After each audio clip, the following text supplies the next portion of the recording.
una producción original de Invierne Corp y Ojo con eso TV. Cuadernos políticos, ayer y hoy. Una revisión crítica de los hechos históricos, su impacto en el mundo y la realidad de Iberoamérica hoy. Con el historiador Alejandro Oropeza. Nuevos episodios todos los lunes por este mismo canal. Ojo con eso TV, porque la información tiene distintos ángulos. Bienvenidos. Amigos de Radio Victoria, Ojo con eso Televisión, en esta nuestra alianza hemisférica con Benamérica, con la Escuela de Gobernanza Benjamin Franklin, con Reporte Confidencial, con el portal Sin Filtros de Maybor Petit y con Red Global, vamos a dar comienzo a nuestro programa Cuadernos Políticos de ayer y hoy con el profesor Alejandro Oropeza y le acompaña, como siempre, Viviana Pacheco. Así que los micrófonos son de ustedes. Muchas gracias. Bienvenidos a todos. Hola, buenas tardes. Buenas tardes, Viviana. ¿Cómo estás? Muy bien, entusiasmada con esta segunda instancia, segundo encuentro. Segundo encuentro, perfecto.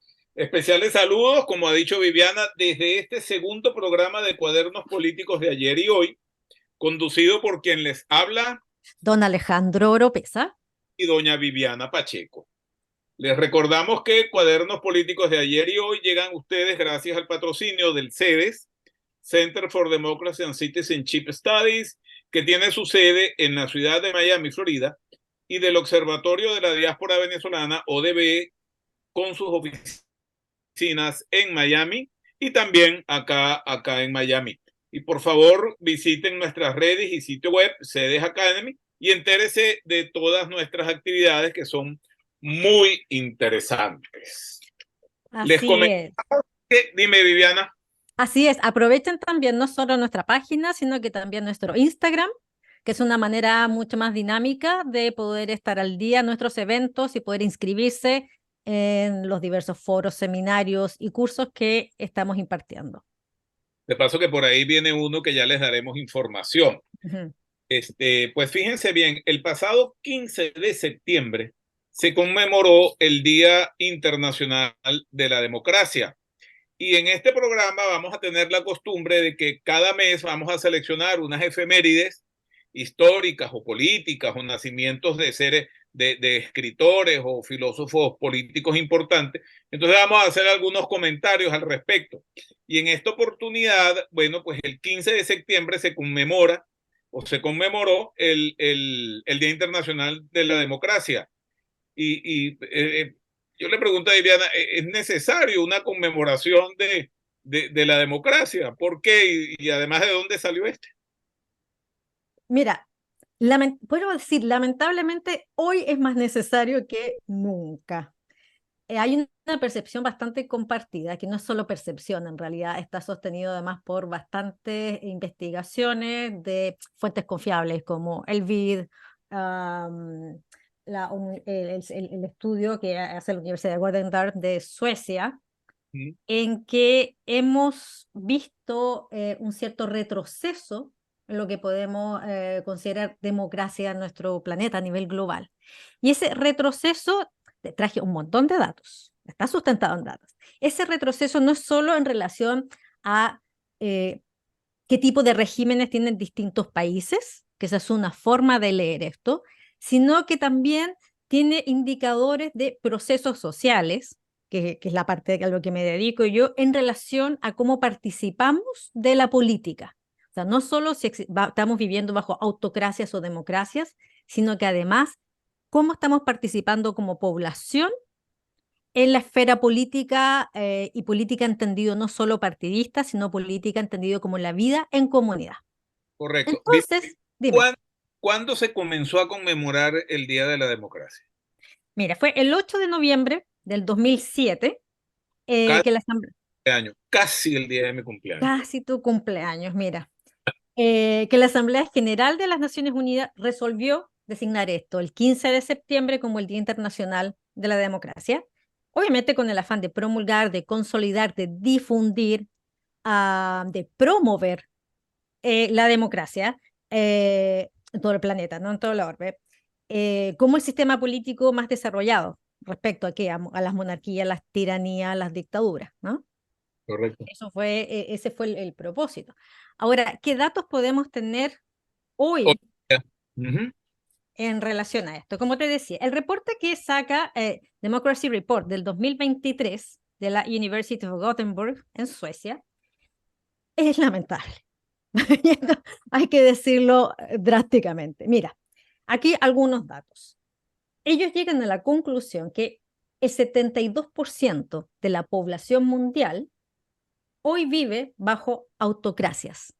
Correcto. Y es un dato que ha empeorado porque en el año 2012 era el 46% de la población mundial. Otro dato que nos puede dar cuenta de la importancia, hoy más que nunca, de estar protegiendo y promoviendo la democracia. Han habido drásticos cambios en los últimos 10 años, por ejemplo, en relación a la represión de las organizaciones de la sociedad civil en alrededor de 37 países. Es peor. La calidad de las elecciones, que eso también es un indicador, puedes tener elecciones, pero cuán democráticas son de verdad, ha empeorado en 30 países en estos últimos 5, 10 años. Y lo Una Dime. pregunta. Sí. El patrón elecciones, ¿sienten ustedes que tiene un carácter universalizado que se corresponda con lo que en sí ese sistema encierra? Porque cada país lo asume a su manera, crea los organismos respectivos para las elecciones, pero no hay una vigilancia global para que la democracia tenga esa condición de global propiamente dicha. No puede haberla. ¿Ah? No puede haber. No puede haberla. No. No puede haber una vigilancia global. No. Eso torpedearía la deflotación de la democracia per se. Entonces, y hay que tener en cuenta una cosa muy importante, que es que la democracia va más allá de las elecciones. Bien, un contenido formal del aparato electoral o de la arquitectura, como le dicen ahora, de la arquitectura democrática, es el tema de las elecciones y la calidad de las elecciones. Claro. Pero por otra parte, no es menos cierto que hay países o regímenes que disfrazan el tema en atención al cumplimiento de esos requisitos formales, que si división de poderes, que si elecciones libres, etcétera, y los contenidos formales, Estado de Derecho, y por otra parte, allí hay mucho tema por qué tratar. Los contenidos formales de la democracia son los que hoy en día vienen a redefinir el cuento. Tú tienes elecciones, pero ¿cómo es tu nivel de tolerancia y cuáles son los grados de polarización hacia adentro de la sociedad? Claro. ¿Qué nivel de participación tiene? De información. Calidad del ejercicio ciudadano, claro, etc. Por lo tanto, lo que define a la democracia no son un conjunto de precondiciones materiales y formales que se encuentren preestablecidas. No. Cada sociedad debe definir los parámetros dentro de los cuales se enmarca una sociedad democrática, pero tienen que haber requisitos mínimos que Norbert, eso lo definió un italiano, que de paso yo tuve la suerte de ir a un seminario con él, que se llama Norberto Bobbio, italiano, donde decía que el valor de valores de la democracia es el valor de la tolerancia. Y por supuesto, lo que acompaña el valor de la tolerancia para que tú puedas ser tolerante es un Estado de Derecho. O sea, tú tienes que tener un Estado de Derecho firme. No puede haber un Estado de Derecho relativizado en donde la ley se le aplique de una manera a uno y de otra manera a otro. Y entonces esa es una precondición fundamental. Pero con base a lo que venía diciendo Viviana sobre estos problemas, estos picos en negativo. Claro, los retrocesos. Es que yo creo que en este informe, a ver, por eso te decía que tenemos como datos cuantitativos, que evidentemente cuando uno abre la pregunta dice, bueno, pero ¿es esto solamente? ¿Es que hayan elecciones, no hayan elecciones? Te das cuenta que no. que tiene que ver con la calidad por eso te decía que es la calidad de la posibilidad de la ciudadanía de participar, ¿no? Entonces, eso por un lado. Entonces también te habla de esto de cuál es la calidad de las elecciones y empieza a mirar otros indicadores como el nivel de polarización, el nivel de desinformación, el nivel de confianza que hay, el nivel de persecución, por ejemplo, que esto también se observó en este informe como un retroceso, el nivel de vigilancia que hay sobre la investigación académica, por ejemplo, la libertad de expresión. Y lo más llamativo de este informe es que esos indicadores han retrocedido, es decir, estamos peor. Y en una de las conclusiones de este informe nos cuentan que en América Latina y el Caribe estamos al nivel, en casi todos los indicadores, similares a los que había al final de la Guerra Fría. Entonces hemos retrocedido, ¿no? Eso yo creo que es una de las conclusiones más impactantes de este informe. Y lo otro que abre tú la discusión, Alejandro, que es una serie de otros informes, por ejemplo, el informe que hizo el BID en relación a la confianza como condición necesaria para participar en la democracia, ¿no? Entendía la confianza como que el otro no va a incurrir en conductas oportunistas y que va a cumplir con lo que dice, por ejemplo, ¿no? América Latina ha retrocedido también en ese indicador, ¿no? La confianza interpersonal es la más baja del mundo, la que está encontrando en América Latina. ¿Por ahí? ¿Perdón? Las instituciones, la confianza institucional. Es aún peor. Congresos y partidos políticos, 1 de cada 3 confía en esas instituciones. 1 de cada 3. Y entonces, claro, eso lo que nos informa es el debilitamiento de la cohesión social. Si tú no tienes confianza. Pero por otra, hay un punto que es sustantivo en la crisis de la democracia. Bueno, hay varios, pero un elemento sustantivo en la crisis de la democracia es la caída en los mecanismos de intermediación y de representatividad. Por supuesto. Podemos decir que el mundo nace a la democracia con la Revolución Francesa. Vamos a suponer. Mutandi, independientemente que después Robespierre se volvió loco. Sí, que se arrepintió. Hasta que pero hoy están vueltos locos muchos más dirigentes. Sí, es que ese es un punto, el nivel de polarización. Y precisamente ahí voy, porque ¿qué pasó con Francia? ¿Cuándo comienza a tropezar consigo mismo el esquema del comportamiento ciudadano de la Revolución Francesa? Cuando se polariza la asamblea, ¿verdad? Y entonces hay girondinos y, ¿cómo que se llamaban los otros? Y los otros. Entonces, y los otros. Entonces, cuando se comienza a polarizar la Asamblea Nacional, se fractura la posibilidad de representar al ciudadano, porque se polariza en función de una ideología.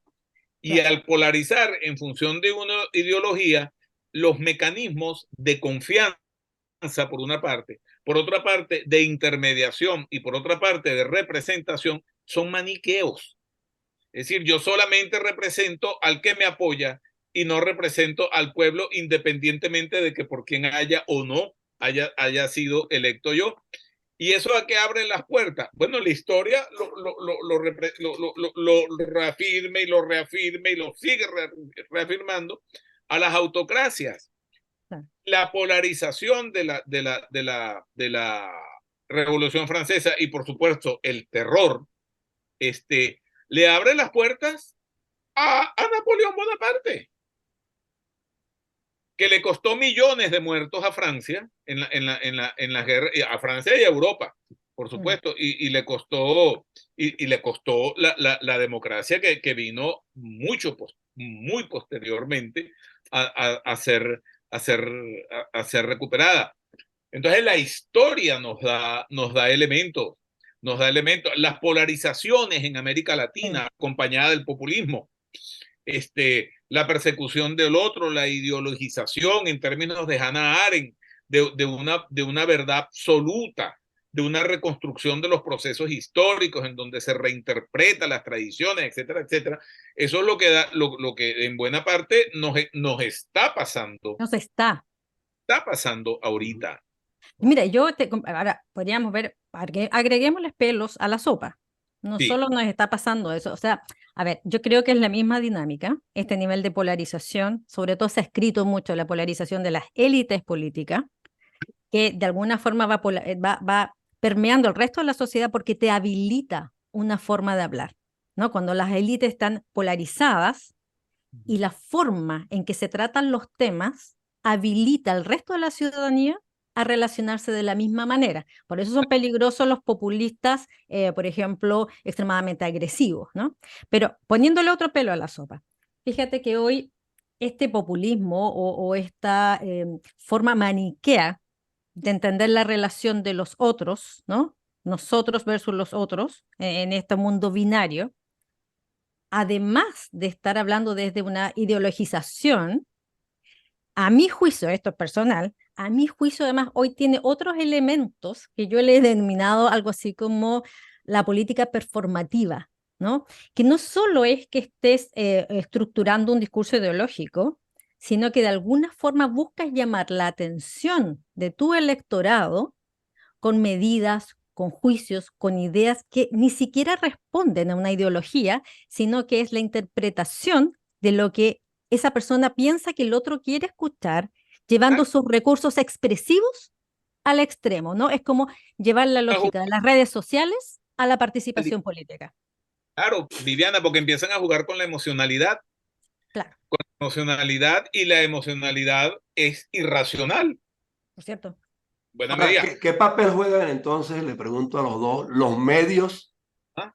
¿Qué papel juegan entonces los medios como un factor para comunicar la importancia de la democracia o la importancia de una u otra tendencia?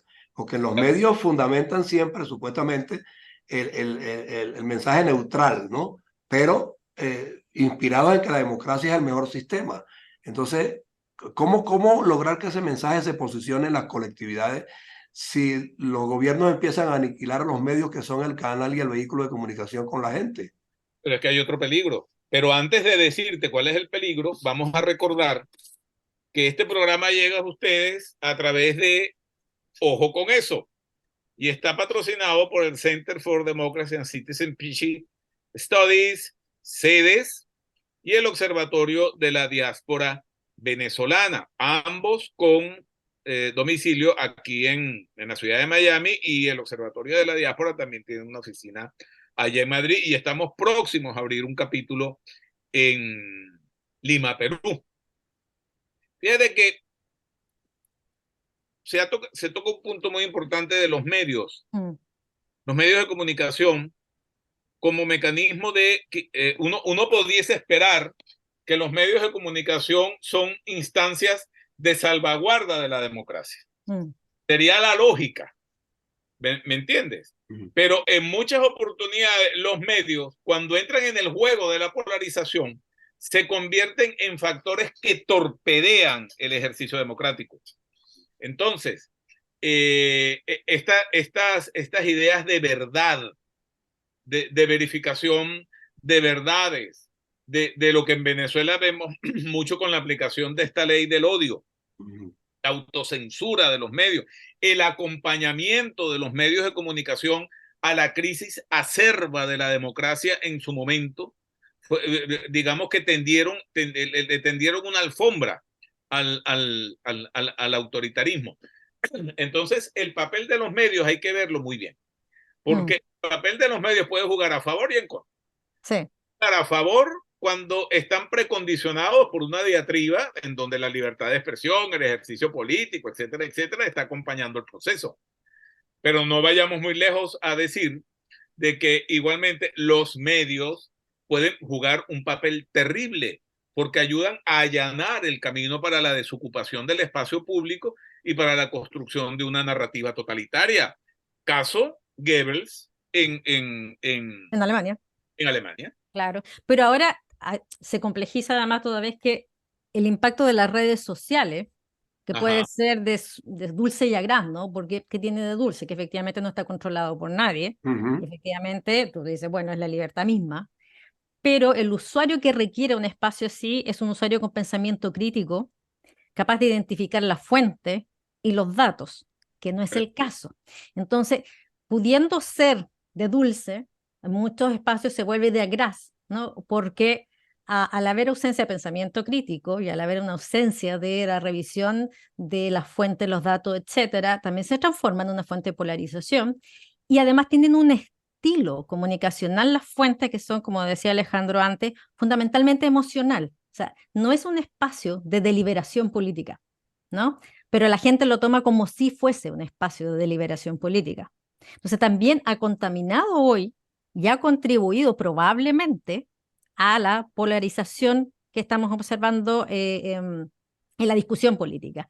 Ahora, te agrego otro dato. Mira, fíjate que hasta hace unos años atrás, cuando empezó el movimiento antiglobalización, hablo 20 años atrás o más, muchos cuestionaban de decir qué nivel de relevancia puede tener la política en un mundo en que las multinacionales, ¿cierto?, van más allá de los espacios nacionales y las fronteras y la política y empiezan a tomar decisiones que impactan a los países. Entonces fue el primer warning, ¿no? Bueno, ¿qué tan relevante es el mundo político en relación a un espacio económico?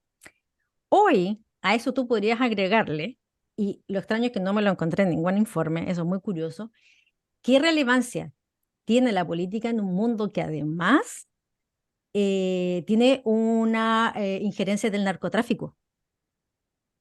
Y otros delitos, y otros delitos mayores. Y otros delitos, ¿no? Ventas de armas, etcétera. Este mundo paralelo que tiene su propia estructura política, etcétera.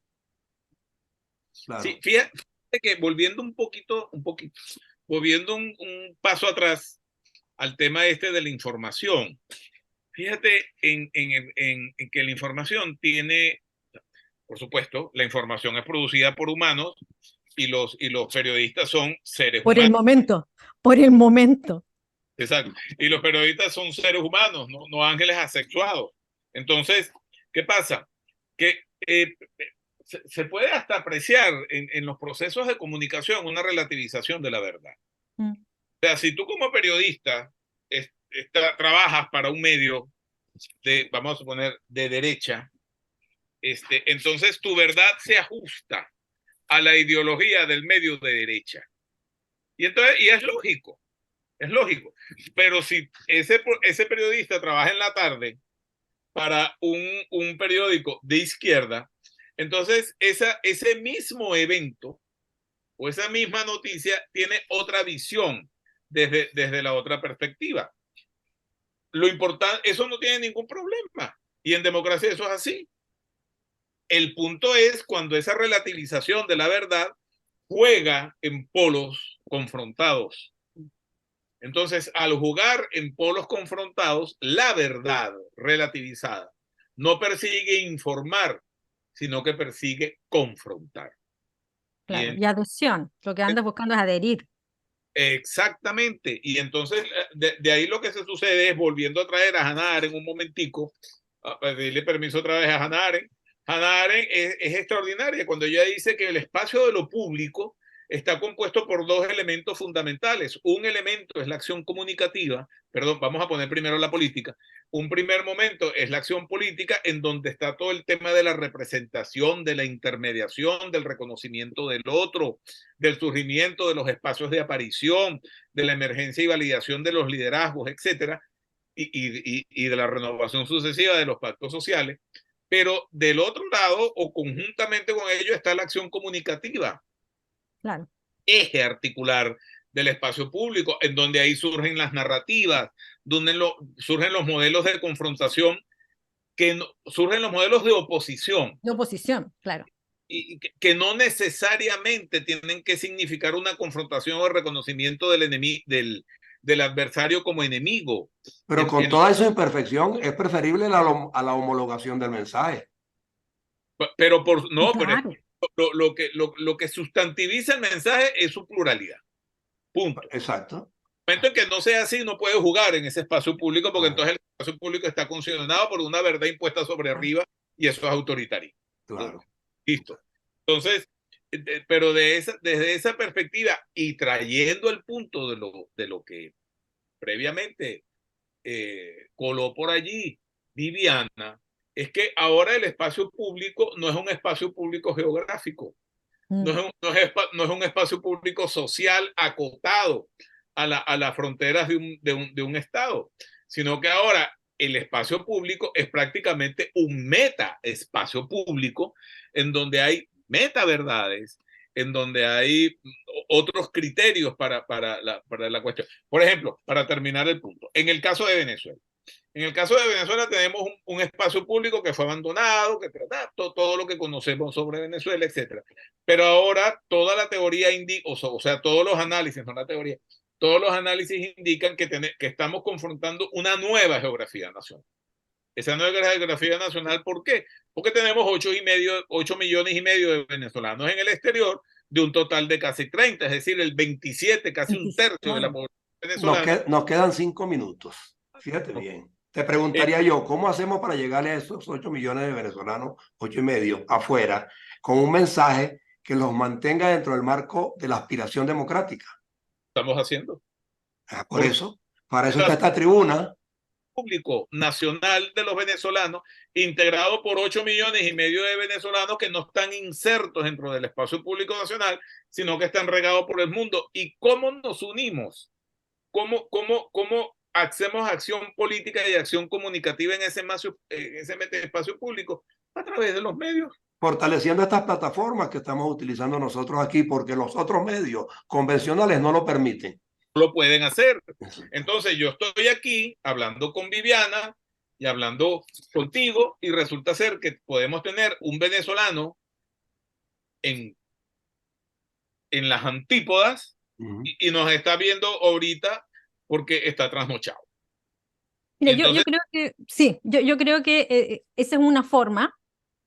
Yo creo, como para ir cerrando un poco, uno de los grandes desafíos que tiene la democracia hoy, o sea, a partir de este diagnóstico, ¿no? De la polarización, los riesgos asociados, que la inmigración es uno de ellos, es el poder hacerse cargo de la heterogeneidad. La democracia está teniendo muchos problemas hacerse cargo con la heterogeneidad y con las necesidades de los distintos grupos, ¿sí? Y uno de los aspectos que, para poner una pildorita, ¿no? Que pueda como ayudar a esta discusión, es que cuando estamos en el espacio deliberativo, donde se supone que tenemos que confrontar ideas para llegar a nuevas soluciones, es importante, yo creo, distinguir que la experiencia de ciudadanos tiene un aspecto que son los hechos, que pueden ser verdaderos o falsos, y tiene un aspecto que es la vivencia.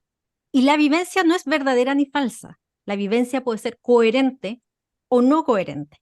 Lo que pasa es que cuando estamos en la discusión política, confundimos ambos aspectos y pensamos que la experiencia es solo la vivencia, lo que yo siento, ¿no? Entonces, eso tú sientes, es verdadero o falso. Y ahí empieza un enredo gigante en que uno puede decir, yo puedo validar tu vivencia, pero te voy a demostrar que ese dato es falso. Entonces, ahí tú abres una posibilidad de entendimiento limpiando esto que hemos llamado la política afectiva, ¿no? Que en este momento estamos en la polarización de los afectos. Sí, el peligro de tomar banderas, pues, a trocha y moche. Yo quiero esta bandera y en ella me enfrasco y no me saca nadie de allí. Irracional. Irracional completamente. Es más, ya puede ser que en algún momento esa posición se vuelva en contra tuyo. Exacto. Sí. Y afecte tu libertad y tus posibilidades de ejercicio de libertad. Bien lo decía Bolívar, no pretendamos la libertad absoluta de Los Ángeles y tal, porque en definitiva podemos terminar más esclavos que antes. Entonces, este es un tema extremadamente extenso, complejo, de muchas aristas, de muchas vertientes, de muchas ideologías, de muchas aspiraciones, de muchas decepciones, pero lo tenemos que seguir tratando y para eso está en Radio Victoria, Ojo con Eso Televisión y este programa Cuadernos Políticos de ayer y hoy, que lo hacemos todas las semanas con ustedes dos y como nos quedan 2 minutos, uno para cada uno, para que nos digan qué vamos a tratar en la próxima emisión. Pues como tenemos un mes quizás un tanto como que flojo a nivel de efeméride. quizás porque lo comenzamos por el medio, porque el programa lo arrancamos a mitad de mes. Entonces muchos eventos se nos quedaron atrás. Pero no, iremos informando qué punto vamos tratando. Quizás ya vamos tratando algunas efemérides que se nos vienen de octubre, que es un mes un poco más cargado en este punto o más interesante. No es que septiembre no lo sea, pero más completo, y además estamos como que entrando en calor. Pero sí creo que es muy importante el tema que tratamos hoy de la conmemoración de un Día de la Democracia, porque efectivamente es altamente pertinente la conmemoración de un día para evaluar, para identificar aspectos emergentes, para sopesar mecanismos de participación innovadora, etcétera, que se pueden dar alrededor de este punto. Así que bueno. Bueno, entonces Viviana, que nos cierre el programa con una sonrisa, por lo Como menos. siempre, una sonrisa. Y los dejo invitados al seminario de conmemoración de los 50 años del golpe, que va a ser el próximo jueves 28. Se inscriben en la página de sedes, que tenemos invitados espectaculares a Fernando Mírez y a Sergio Vitar. Ok. 3:30 de la tarde, Miami. Despide, Alejandro. Sedes.academy terminado en Y. Pues bien, nuestro agradecimiento al CEDES, al Observatorio de la Diáspora Venezolana y a todos los participantes, los escuchas, los que nos acompañan, y además el agradecimiento porque nos comienzan a acompañar en el programa y esperamos que nos acompañen por mucho tiempo. Nuestro segundo programa fue transmitido desde Ojo con Eso y estuvimos con ustedes, quien les habla, Alejandro Oropeza y Viviana Pacheco. Así que muy buenos días y feliz jornada. Bueno, y un inmenso placer para esta plataforma de Invirne Corp en alianza con Beramérica, con la Escuela de Gobernanza Benjamin Franklin, con Reporte Confidencial, con la Red Global y con el portal Sin Filtros de Mayor Petit. Gracias por su tiempo. Hasta luego. Hasta luego. Amigos de Radio Victoria, Ojo con Eso Televisión, en esta nuestra alianza hemisférica con Beramérica, con la Escuela de Gobernanza Benjamin Franklin, con Reporte Confidencial, con el portal Sin Filtros de Mayor Petit y con Red Global, vamos a dar comienzo a nuestro programa Cuadernos Políticos de ayer y hoy con el profesor Alejandro Oropeza y le acompaña, como siempre, Viviana Pacheco. Así que los micrófonos son de ustedes. Muchas gracias. Bienvenidos a todos. Hola, buenas tardes. Buenas tardes, Viviana. ¿Cómo estás? Muy bien, entusiasmada con esta segunda instancia, segundo encuentro. Segundo encuentro, perfecto. Especiales saludos, como ha dicho Viviana, desde este segundo programa de Cuadernos Políticos de ayer y hoy, conducido por quien les habla, don Alejandro Oropeza y doña Viviana Pacheco. Les recordamos que Cuadernos Políticos de ayer y hoy llegan a ustedes gracias al patrocinio del CEDES, Center for Democracy and Citizenship Studies, que tiene su sede en la ciudad de Miami, Florida, y del Observatorio de la Diáspora Venezolana, ODB, con sus oficinas en Miami y también acá en Miami. Y por favor, visiten nuestras redes y sitio web, CEDES Academy, y entérese de todas nuestras actividades que son muy interesantes. Así es. Dime, Viviana. Así es, aprovechen también no solo nuestra página, sino que también nuestro Instagram, que es una manera mucho más dinámica de poder estar al día en nuestros eventos y poder inscribirse en los diversos foros, seminarios y cursos que estamos impartiendo. De paso que por ahí viene uno que ya les daremos información. Pues fíjense bien, el pasado 15 de septiembre se conmemoró el Día Internacional de la Democracia. Y en este programa vamos a tener la costumbre de que cada mes vamos a seleccionar unas efemérides históricas o políticas o nacimientos de seres, de escritores o filósofos políticos importantes. Entonces vamos a hacer algunos comentarios al respecto.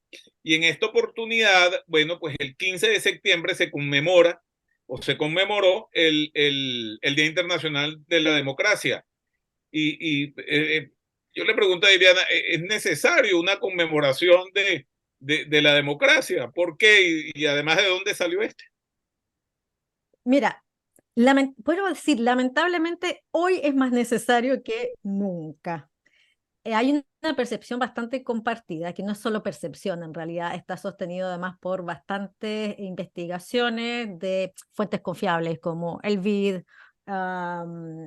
el estudio que hace la Universidad de Gothenburg de Suecia, en que hemos visto un cierto retroceso en lo que podemos considerar democracia en nuestro planeta a nivel global. Y ese retroceso, te traje un montón de datos, está sustentado en datos. Ese retroceso no es solo en relación a qué tipo de regímenes tienen distintos países, que esa es una forma de leer esto, sino que también tiene indicadores de procesos sociales, que es la parte a lo que me dedico yo, en relación a cómo participamos de la política. O sea, no solo si estamos viviendo bajo autocracias o democracias, sino que además cómo estamos participando como población en la esfera política, y política entendido no solo partidista, sino política entendido como la vida en comunidad. Correcto. Entonces, dime. ¿Cuándo se comenzó a conmemorar el Día de la Democracia? Mira, fue el 8 de noviembre del 2007 que la Asamblea... Casi el día de mi cumpleaños. Casi tu cumpleaños, mira. Que la Asamblea General de las Naciones Unidas resolvió designar esto, el 15 de septiembre, como el Día Internacional de la Democracia, obviamente con el afán de promulgar, de consolidar, de difundir, de promover la democracia en todo el planeta, ¿no? En todo el orbe, como el sistema político más desarrollado respecto a, ¿qué? A las monarquías, las tiranías, las dictaduras, ¿no? Correcto. Ese fue el propósito. Ahora, ¿qué datos podemos tener hoy en relación a esto? Como te decía, el reporte que saca Democracy Report del 2023 de la University of Gothenburg en Suecia es lamentable. Hay que decirlo drásticamente. Mira, aquí algunos datos. Ellos llegan a la conclusión que el 72% de la población mundial hoy vive bajo autocracias. Correcto. Y es un dato que ha empeorado porque en el año 2012 era el 46% de la población mundial. Otro dato que nos puede dar cuenta de la importancia hoy más que nunca de estar protegiendo y promoviendo la democracia. Han habido drásticos cambios en los últimos 10 años, por ejemplo, en relación a la represión de las organizaciones de la sociedad civil en alrededor de 37 países. Es peor. La calidad de las elecciones, que eso también es un indicador, puedes tener elecciones, pero cuán democráticas son de verdad, ha empeorado en 30 países en estos últimos 5, 10 años. Y lo una pregunta. Sí. El patrón elecciones, ¿sienten ustedes que tiene un carácter universalizado que se corresponda con lo que en sí ese sistema encierra? Porque cada país lo asume a su manera, crea los organismos respectivos para las elecciones, pero no hay una vigilancia global para que la democracia tenga esa condición de global propiamente dicha. No puede haberla. ¿Ah? No puede haberla. No puede haber una vigilancia global. No. Eso torpedearía la de flotación de la democracia, per se. Entonces, y hay que tener en cuenta una cosa muy importante, que es que la democracia va más allá de las elecciones. Bien, un contenido formal del aparato electoral o de la arquitectura, como le dicen ahora, de la arquitectura democrática, es el tema de las elecciones y la calidad de las elecciones. Claro. Pero por otra parte, no es menos cierto que hay países o regímenes que disfrazan el tema en atención al cumplimiento de esos requisitos formales, que si división de poderes, que si elecciones libres, etcétera, y los contenidos formales, Estado de Derecho, y por otra parte, allí hay mucho tema por qué tratar, los contenidos formales de la democracia son los que hoy en día vienen a redefinir el cuento. Tú tienes elecciones, ajá, pero ¿cómo es tu nivel de tolerancia y cuáles son los grados de polarización hacia adentro de la sociedad? Claro. ¿Qué nivel de participación tiene? De Calidad, información. calidad del ejercicio ciudadano, Claro. etc. Por lo tanto, lo que define a la democracia no son un conjunto de precondiciones materiales y formales que se encuentren preestablecidas. No. Cada sociedad debe definir los parámetros dentro de los cuales se enmarca una sociedad democrática, pero tienen que haber requisitos mínimos que Norbert, eso lo definió un italiano, que de paso yo tuve la suerte de ir a un seminario con él que se llama Norberto Bobbio, italiano, donde decía que el valor de valores de la democracia es el valor de la tolerancia. Y por supuesto, lo que acompaña el valor de la tolerancia para que tú puedas ser tolerante es un Estado de Derecho. O sea, tú tienes que tener un Estado de Derecho firme. No puede haber un Estado de Derecho relativizado en donde la ley se le aplique de una manera a uno y de otra manera a otro. Y entonces esa es una precondición sí, fundamental. Pero con base a lo que venía diciendo Viviana sobre estos problemas, estos picos en negativo. Claro, los retrocesos. Retrocesos. Es que yo creo que en este informe, Ajá. a ver, por eso te decía que tenemos como datos cuantitativos, que evidentemente cuando uno abre la pregunta dice, bueno, pero ¿es esto solamente? ¿Es que hayan elecciones, no hayan elecciones? Te das cuenta que no, que tiene que ver con la calidad por eso te decía que es la calidad de la posibilidad de la ciudadanía de participar, ¿no? Entonces, eso por un lado, entonces también te habla de esto de cuál es la calidad de las elecciones y empieza a mirar otros indicadores como el nivel de polarización, el nivel de desinformación, el nivel de confianza que hay, el nivel de persecución, por ejemplo, que esto también se observó en este informe como un retroceso, el nivel de vigilancia que hay sobre la investigación académica, por ejemplo, la libertad de expresión. Y lo más llamativo de este informe es que esos indicadores han retrocedido, es decir, estamos peor. Y en una de las conclusiones de este informe nos cuentan que en América Latina y el Caribe estamos al nivel, en casi todos los indicadores, similares a los que había al final de la Guerra Fría. Entonces hemos retrocedido, ¿no? Eso yo creo que es una de las conclusiones más impactantes de este informe. Y lo otro que abre tú la discusión, Alejandro, que es una serie de otros informes, por ejemplo, el informe que hizo el BID en relación a la confianza como condición necesaria para participar en la democracia, ¿no? Entendía la confianza como que el otro no va a incurrir en conductas oportunistas y que va a cumplir con lo que dice, por ejemplo, ¿no? América Latina ha retrocedido también en ese indicador, ¿no? La confianza interpersonal es la más baja del mundo, la que se encuentra en América Latina. ¿Por ahí? ¿Perdón? Las instituciones, la confianza institucional. Es aún peor. Congresos y partidos políticos, 1 de cada 3 confía en esas instituciones. 1 de cada 3. Y entonces, claro, eso lo que nos informa es el debilitamiento de la cohesión social. Si tú no tienes confianza. Pero por otra, hay un punto que es sustantivo en la crisis de la democracia. Hay varios, pero un elemento sustantivo en la crisis de la democracia es la caída en los mecanismos de intermediación y de representatividad. Por supuesto. Se podemos decir que el mundo nace a la democracia con la Revolución Francesa. Vamos a suponer. Mutandi, independientemente que después Robespierre se volvió loco.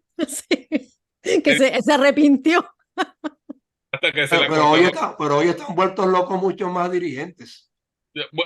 Sí, es que ese es un punto, el nivel de polarización. Y precisamente ahí voy, porque ¿qué pasó con Francia?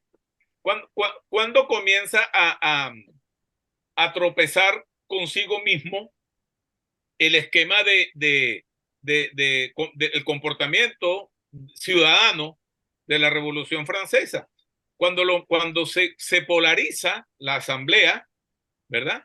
Y entonces hay girondinos y, ¿cómo que se llamaban los otros? Y los otros. Entonces, Y los otros. los otros.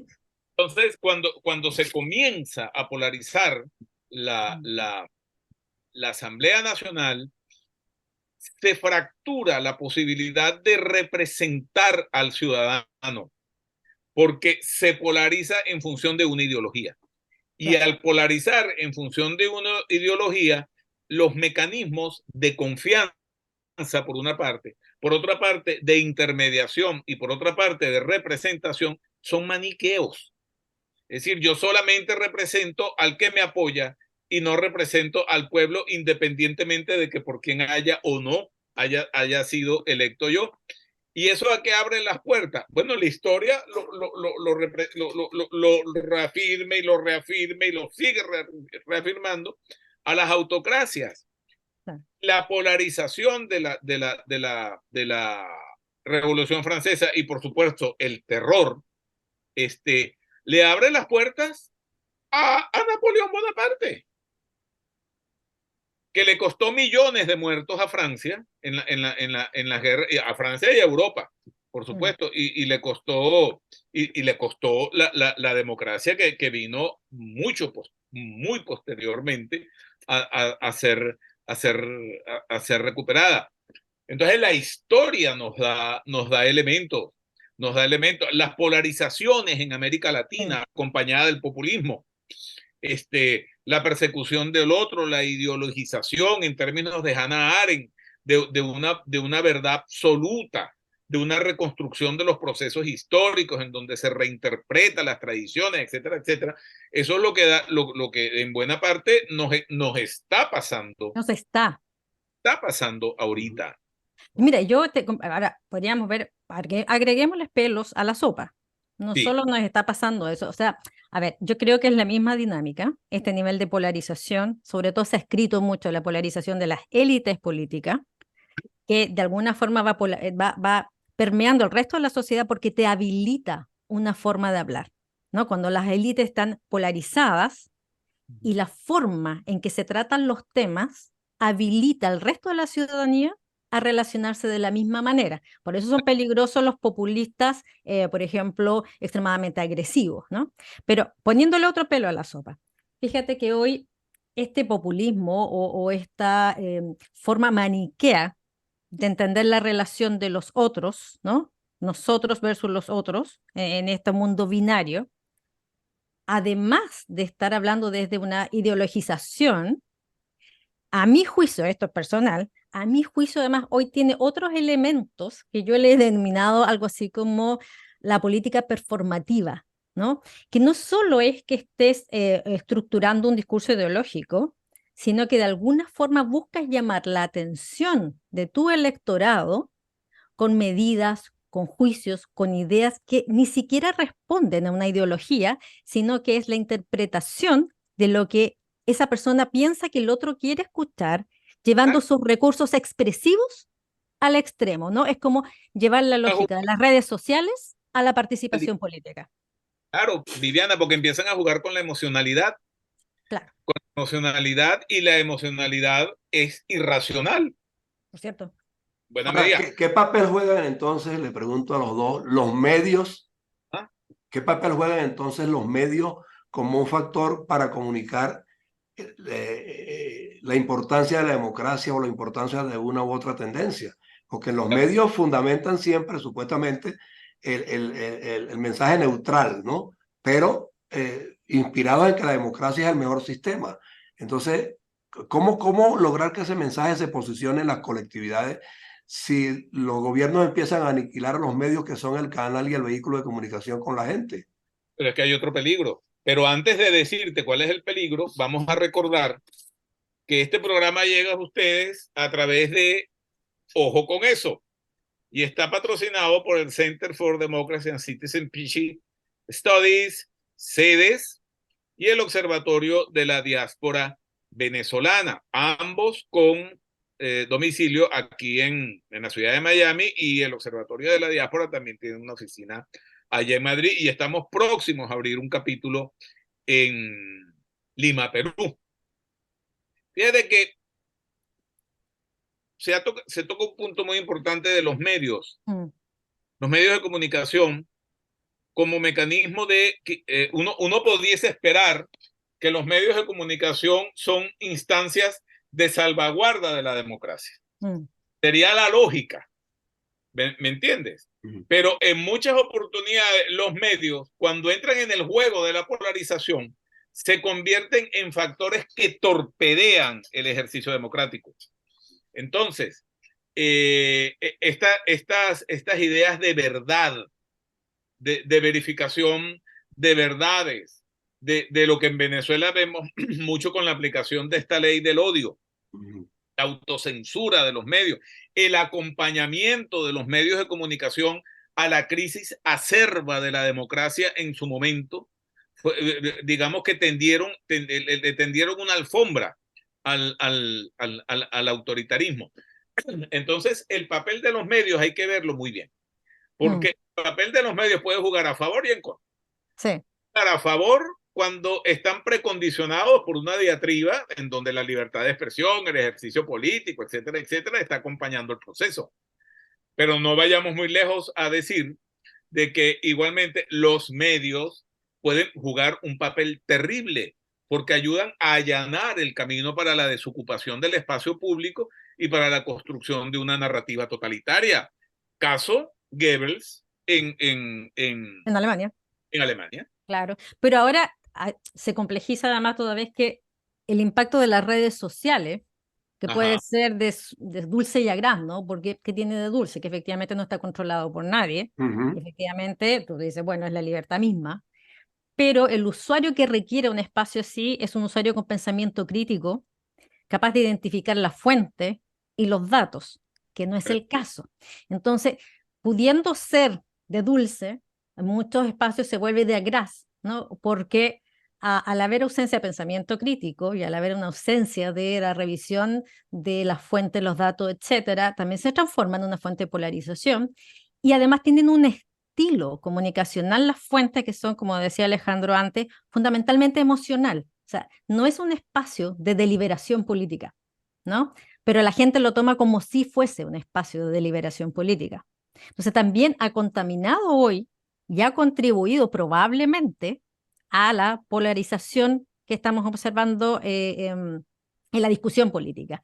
Ahora, te agrego otro dato. Mira, fíjate que hasta hace unos años atrás, cuando empezó el movimiento antiglobalización, hablo 20 años atrás o más, muchos cuestionaban de decir qué nivel de relevancia puede tener la política en un mundo en que las multinacionales, ¿cierto?, van más allá de los espacios nacionales y las fronteras y la política y empiezan a tomar decisiones que impactan a los países. Entonces fue el primer warning, ¿no? Bueno, ¿qué tan relevante es el mundo político en relación a un espacio económico?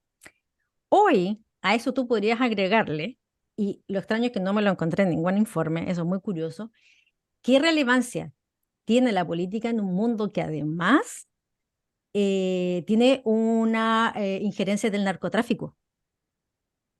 Y otros delitos, y otros delitos mayores. Y otros delitos, ¿no? Ventas de armas, etcétera. Este mundo paralelo que tiene su propia estructura política, etcétera. Claro. Sí, fíjate que volviendo un paso atrás al tema de la información, fíjate en que la información tiene, por supuesto, la información es producida por humanos y los periodistas son seres humanos. Por el momento. Exacto. Y los periodistas son seres humanos, no ángeles asexuados. Entonces, ¿qué pasa? Que se puede hasta apreciar en los procesos de comunicación una relativización de la verdad. O sea, si tú como periodista trabajas para un medio vamos a suponer, de derecha, entonces tu verdad se ajusta a la ideología del medio de derecha. Y es lógico.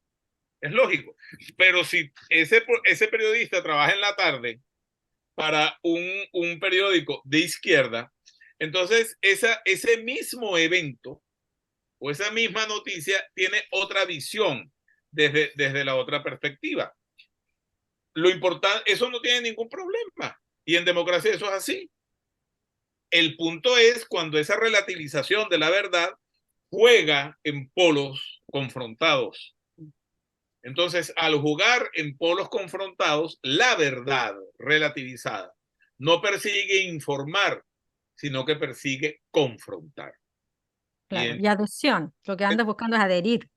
Exactamente, y entonces de ahí lo que se sucede es, volviendo a traer a Hannah Arendt un momentico, a pedirle permiso otra vez a Hannah Arendt. Hannah Arendt es extraordinaria cuando ella dice que el espacio de lo público está compuesto por dos elementos fundamentales. Un elemento es la acción comunicativa, perdón, vamos a poner primero la política. Un primer momento es la acción política, en donde está todo el tema de la representación, de la intermediación, del reconocimiento del otro, del surgimiento de los espacios de aparición, de la emergencia y validación de los liderazgos, etcétera, y de la renovación sucesiva de los pactos sociales. Pero del otro lado, o conjuntamente con ello, está la acción comunicativa. Claro. Eje articular del espacio público, en donde ahí surgen las narrativas, donde surgen los modelos de confrontación, surgen los modelos de oposición. De oposición, claro. Y que no necesariamente tienen que significar una confrontación o reconocimiento del adversario como enemigo. Pero con toda esa imperfección es preferible a la homologación del mensaje. Pero no, claro. pero lo que sustantiviza el mensaje es su pluralidad. Punto. Exacto. En el momento en que no sea así, no puede jugar en ese espacio público, porque entonces el espacio público está condicionado por una verdad impuesta sobre arriba, y eso es autoritario. Claro. Listo. Entonces, pero desde esa perspectiva y trayendo el punto de lo que previamente coló por allí Viviana, es que ahora el espacio público no es un espacio público geográfico, no es un espacio público social acotado a las fronteras de un estado, sino que ahora el espacio público es prácticamente un meta espacio público en donde hay meta verdades, en donde hay otros criterios para la cuestión. Por ejemplo, para terminar el punto, en el caso de Venezuela. En el caso de Venezuela tenemos un espacio público que fue abandonado, que trata todo lo que conocemos sobre Venezuela, etc. Pero ahora toda la teoría indica, o sea, todos los análisis, no la teoría, todos los análisis indican que estamos confrontando una nueva geografía nacional.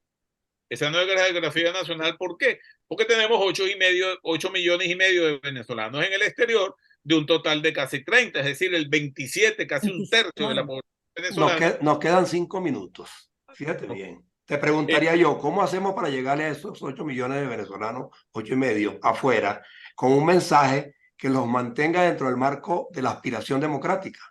Estamos haciendo. Para eso está esta tribuna. Público nacional de los venezolanos, integrado por 8 millones y medio de venezolanos que no están insertos dentro del espacio público nacional, sino que están regados por el mundo. ¿Y cómo nos unimos?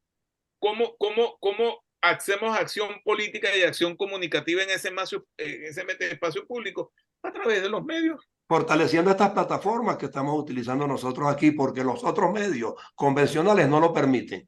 Lo pueden hacer. Entonces yo estoy aquí hablando con Viviana y hablando contigo, y resulta ser que podemos tener un venezolano en las antípodas y nos está viendo ahorita porque está trasnochado. Mira, entonces, yo creo que sí, yo creo que esa es una forma. Yo creo, como para ir cerrando un poco, uno de los grandes desafíos que tiene la democracia hoy, o sea, a partir de este diagnóstico, ¿no? De la polarización, los riesgos asociados, que la inmigración es uno de ellos, es el poder hacerse cargo de la heterogeneidad. La democracia está teniendo muchos problemas hacerse cargo con la heterogeneidad y con las necesidades de los distintos grupos, ¿sí? Y uno de los aspectos que, para poner una pildorita, ¿no? Que pueda como ayudar a esta discusión, es que cuando estamos en el espacio deliberativo, donde se supone que tenemos que confrontar ideas para llegar a nuevas soluciones, es importante, yo creo, distinguir que la experiencia de ciudadanos tiene un aspecto que son los hechos que pueden ser verdaderos o falsos, y tiene un aspecto que es la vivencia. Y la vivencia no es verdadera ni falsa. La vivencia puede ser coherente o no coherente. Lo que pasa es que cuando estamos en la discusión política, confundimos ambos aspectos y pensamos que la experiencia es solo la vivencia, lo que yo siento, ¿no? Entonces, eso tú sientes, ¿esta es verdadero o falso? Y ahí empieza un enredo gigante en que uno puede decir, yo puedo validar tu vivencia, pero te voy a demostrar que ese dato es falso. Entonces, ahí tú abres una posibilidad de entendimiento limpiando esto que hemos llamado la política afectiva, ¿no? Que en este momento estamos en la polarización de los afectos. Sí, el peligro de tomar banderas, pues a trocha y moche. Yo quiero esta bandera y en ella me enfrasco y no me saca nadie de allí. Irracional. Irracional completamente. Es más, ya puede ser que en algún momento esa posición se vuelva en contra tuyo. Exacto. Sí. Y afecte tu libertad y tus posibilidades de ejercicio de libertad. Bien lo decía Bolívar, no pretendamos la libertad absoluta de Los Ángeles y tal, porque en definitiva podemos terminar más esclavos que antes. Entonces, este es un tema extremadamente extenso, complejo, de muchas aristas, de muchas vertientes, de muchas ideologías, de muchas aspiraciones, de muchas decepciones, pero lo tenemos que seguir tratando, y para eso está en Radio Victoria, Ojo con Eso Televisión, y este programa Cuadernos Políticos de Ayer y Hoy, que lo hacemos todas las semanas con ustedes dos, y como nos quedan 2 minutos, uno para cada uno, para que nos digan qué vamos a tratar en la próxima emisión. Pues como tenemos un mes quizás un tanto como que flojo a nivel de efeméride. Quizás porque lo comenzamos por el medio, porque el programa lo arrancamos a mitad de mes. Entonces muchos eventos se nos quedaron atrás.